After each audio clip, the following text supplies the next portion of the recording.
Hello बच्चों, let's see the question. कह रहा है कि the molar mass of substance whose one molecule contain 9 carbon atom, 13 hydrogen atom and 1.33 into 10 to the power minus 23 gram of other component और Avogadro number की value दे रखी है 6 into 10 की power 23। तो बताइए मोलर मास कितना होगा।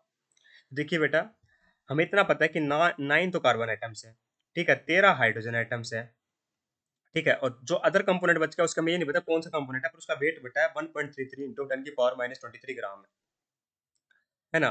तो मुझे इतना पता है बेटा कि 9 कार्बन एटम है, तो एक कार्बन का वेट होता है 12 ग्राम पर मोल, ठीक है। तो 9 का कितना हो जाएगा बेटा, 9 कार्बन एटम का ही हो जाएगा 12 इंटू में 9, दैट इज 108 ग्राम पर मोल, है ना। 12 इंटू 9। एक हाइड्रोजन का होता है बेटा 1 ग्राम पर मोल।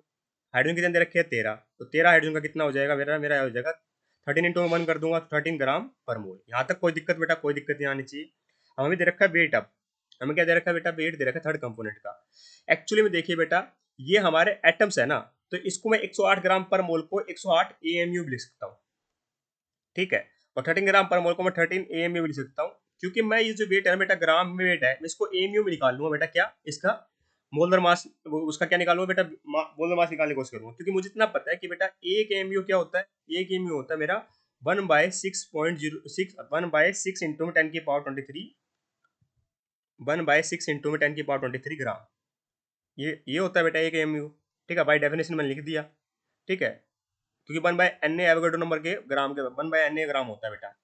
तो हमारे पास एक एमयू इतना होता है बेटा, ठीक है, एक एमयू इतना वेट के बराबर होता है। तो मुझे अगर वेट दे रखा हो इतना, तो बेटा वो कितना हमारे कितना एमयू बन जाएगा। तो देखिए, अगर एक एमयू की वैल्यू इतनी है, तो मैं ऐसे भी लिख सकता हूँ कि 1 ग्राम की वैल्यू कितनी होगी, 1 ग्राम की वैल्यू होगी 6 इंटू 10 की पावर 23 एमयू, ठीक है। तो हमारे पास ग्राम कितना दे रखा है बेटा, ग्राम दे रखा है 1.33 इंटू में 10 की पावर माइनस 23 ग्राम। तो इतने ग्राम कितनी हो जाएगी, न्यूट्री मेथड अप्लाई करिए बेटा, तो ये 1.33 इंटू 10 की पावर माइनस 23 मल्टीप्लाई हो जाएगा हमारे 6 इंटू 10 की पावर 23 से, और ये आ जाएगा ए एम यू। तो ये आपस में कैंसिल आउट हो जाएंगे बेटा।